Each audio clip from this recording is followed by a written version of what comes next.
Bapak sekalian, bertahun-tahun Indonesia absen di pertemuan PBB.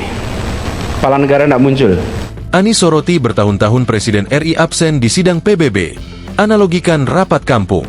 Mantan Gubernur DKI Jakarta, Anies Baswedan menyoroti absennya kehadiran Presiden Republik Indonesia dalam pertemuan-pertemuan penting di tingkat global, termasuk Sidang Umum Perserikatan Bangsa-Bangsa, PBB, dalam beberapa tahun terakhir. Menurut Anies, perwakilan Indonesia dalam forum global tersebut lebih sering diwakili oleh Menteri Luar Negeri, bukan oleh Kepala Negara. Bapak sekalian, bertahun-tahun Indonesia absen di pertemuan PBB. Kepala negara tidak muncul. Selalu Menteri Luar Negeri.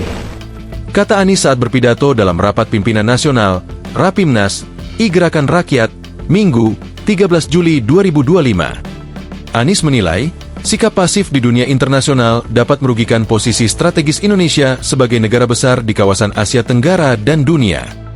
Ini, Bapak sekalian, kalau kita tidak aktif di dunia internasional, itu seperti begini. Kita warga kampung, ukuran kampungnya nomor 4 terbesar, ukuran rumahnya nomor 4 terbesar di RT itu.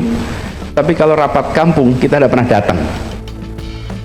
Cuman kita bayar iuran jalan terus, bikin rame juga tidak, taat di kampung. Cuman begitu rapat warga, kita nggak datang. Padahal ukuran rumah kita nomor 4 terbesar di kampung itu. Ujarnya.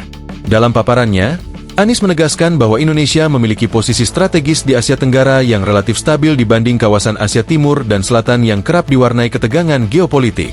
Di timur ada Tiongkok paling besar, Jepang, Korea Selatan, Korea Utara, Taiwan. Ini semua wilayah yang suasananya tegang bukan yang suasananya teduh. Tak terbayangkan utara dan selatan. Antara Korea Selatan dan Selatan tegang. Antara Tiongkok dengan Jepang, tegang, kata dia. Karena itu, menurutnya, Indonesia punya peran besar dalam menjaga keteduhan di kawasan. Ia juga menekankan pentingnya menyelesaikan persoalan domestik sebagai prasyarat untuk tampil meyakinkan di dunia internasional. Ketika kita mengatakan kepada dunia, kita harus menjadi negara yang menghormati hak asasi manusia. You sudah beres dulu soal hak asasi manusia, kata Anies. Ketika kita mengatakan kepada dunia bahwa kita harus menjunjung tinggi prinsip demokrasi, ada demokrasi tidak di tempat Anda. Karena itulah, mengapa kita harus bereskan persoalan-persoalan domestik juga. Jelasnya, Anies mengingatkan bahwa kewibawaan Indonesia di kancah global dimulai dari beresnya urusan dalam negeri. Oleh karena itu, ia mendorong agar Indonesia lebih proaktif dalam diplomasi dan kerjasama internasional.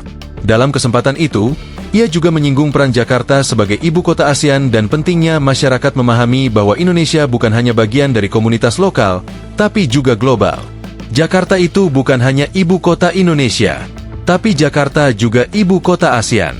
Dan di Jakarta ini, Bapak Ibu lihat, semua duta besar, kedutaan-kedutaan internasional di sini, punya 2 duta besar. 1 duta besar untuk Indonesia, 1 duta besar untuk ASEAN, tutur Anies. Download Tribun X sekarang, menghadirkan lokal menjadi Indonesia.